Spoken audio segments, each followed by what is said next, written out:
I'm not even going to lie. And it's crazy that I'm about to say this right now.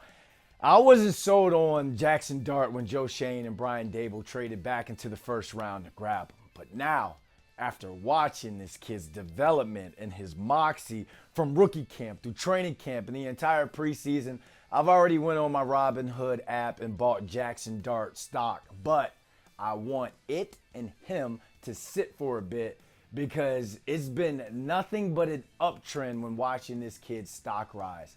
Buy low, sell high.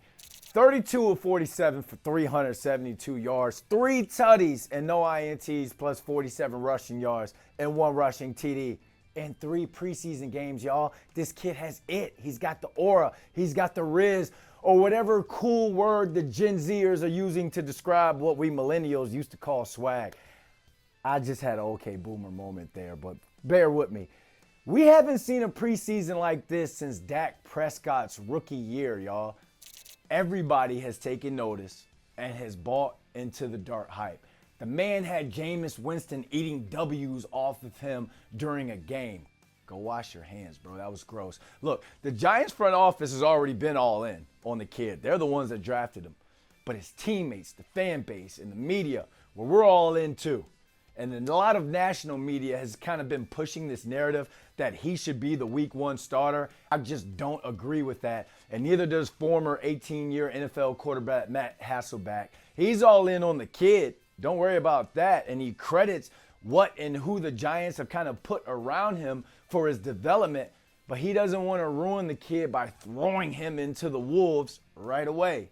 A lot of other young quarterbacks are not stepping into an environment like that. So I think everybody gets a credit. I think the front office gets some credit. But at the end of the day, the quarterback, the young quarterback, either has to have the it factor or not. And what I've seen so far on film, I just absolutely love it. Like, I just love it. There's no extra hitches. You can tell this guy was well trained in college.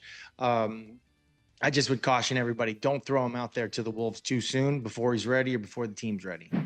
Look, I'm not lying to y'all or being some sort of Giants homer like y'all like to call me all the time when I tell you that this kid has pretty much aced every single test that Brian Dable and this staff has thrown at him. The only thing I'd say to him, boy, you better get down and learn how to slide, get down, or get out of bounds when you leave the pocket because 1, the hits in the NFL are a lot harder than the SEC. And 2, you almost had all of Giants Nation in a full-blown panic with that concussion scare when you took that hit against the Patriots last night. Get down or get out of bounds.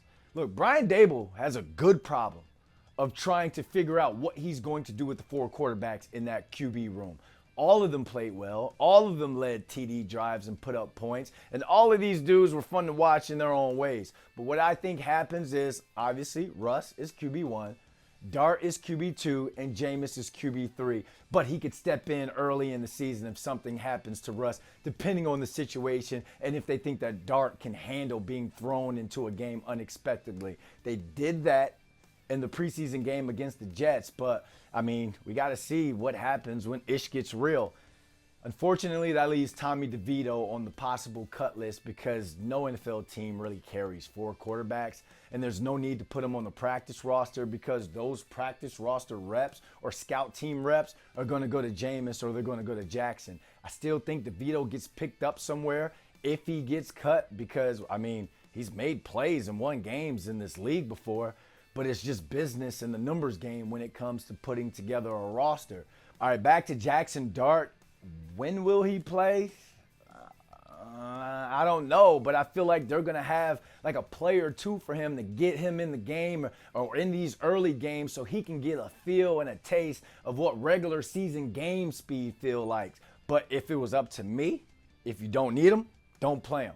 Let him sit, let him learn, let him watch, and watch his stock can continue to grow for the future.